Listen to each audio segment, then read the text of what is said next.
Where's George? Well, George is in Northern California in a little campground just off what they call the Avenue of the Giants. It's a 25 mile scenic drive that is absolutely fantastic.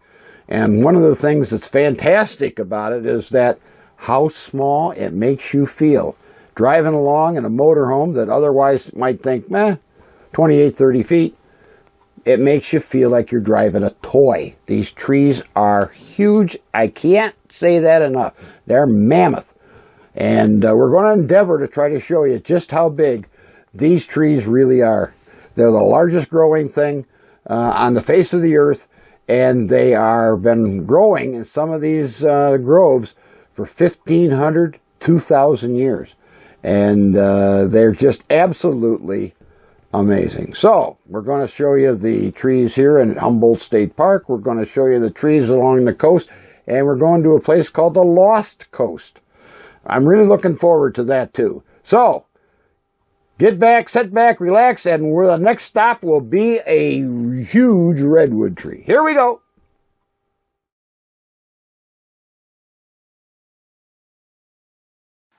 1.2 miles from the beginning of the Avenue of the Giants scenic highway, we come to the Founder's Tree, and as you can see, 346 feet high, and it is absolutely a mammoth tree, rated the 5th tallest tree.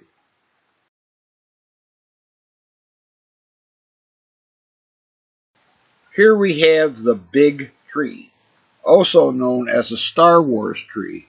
This was in the movie Return of the Jedi, and it is 68 feet in circumference and absolutely huge.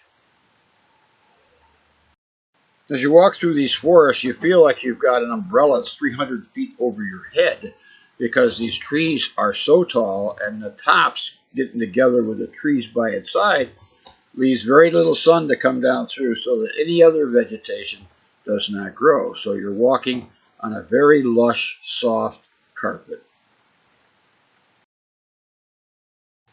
There's a lot of little lanes that turn off from the Avenue of the Giants.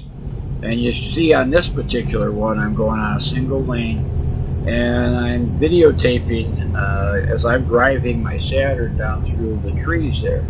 And notice how close the trees come to the road. And while this is just a normal forest headed towards the big grove, these trees still are very large, and they come right up to meet you. It is an amazing thing to do.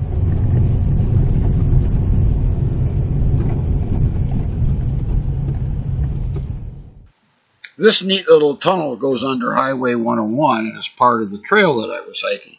It was long, it was narrow, it was dark, and it was a lot of fun to walk through. As I continued on with my hike, I eventually came to the Eel River. And on the banks of the Eel River is this beautiful walk-in site that people can have picnics there. And I had just a wonderful time there eating my lunch. You can see the afternoon sun, early afternoon sun, how big a shadow it throws across, because I could hang out there and wouldn't have to worry about getting sunburned. So there's also a big fireplace there and wood chopped up. And as I show you the big pieces of redwood there are already prepared there for burning, it was tempting to start a fire, that to say the least. Sometimes when I feel like I've accomplished something, I like to have me a little stogie in celebration. I carry one in my pack, and if I think I did anything unique or special, I light her up. I decided to take a break in my exploration of the redwoods, and I headed over to the coast, over to the place called the Lost Coast. And there's no major roads in there, secondary at best. But I was looking forward to seeing the unspoiled beauty. Heading northwest from my campsite, I started to climb the coastal range. And as I drove along and started gaining elevation, I noticed that the steam and the fog coming up off from the mountains and out of the valleys, and it just was a spectacular view. You can't tell from this picture, but in that mist that's rising up from the Pacific Ocean, and it is going to be a great day. Listen to that ocean. It's pounding the beach. It's coming up over those rocks that are right lining the shore, and it is just a beautiful sight to see. Listen to that.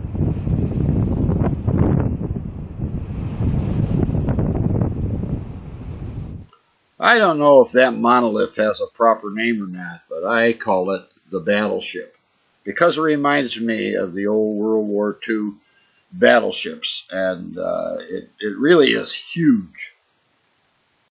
I spent most of the day walking along the beach, and it is remarkable that those footprints, the only footprints on that beach, are mine.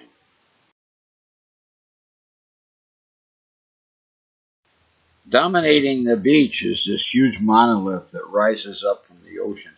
It is just mammoth, and I like to call it the Rock of Gibraltar. Standing guard over this area of the beach is this picturesque lighthouse that must have saved a lot of ships from crashing up on the rocks below. As I start back to my campsite, and after climbing the first couple of hills, I turn around and I notice that the sun is setting over the Pacific Ocean, and it has been a great day on the Lost Coast. That night, I had dinner at the Lumberjack restaurant, and there were several photos on the wall, and that shows you the turn of the century, probably around 1900. This picture was taken of the lumberjacks as they cut down these huge trees, or were in the process of cutting down these huge trees. And that just is a notch that they put in. Look at the crosscut saw that's down by the ground there. Absolutely amazing.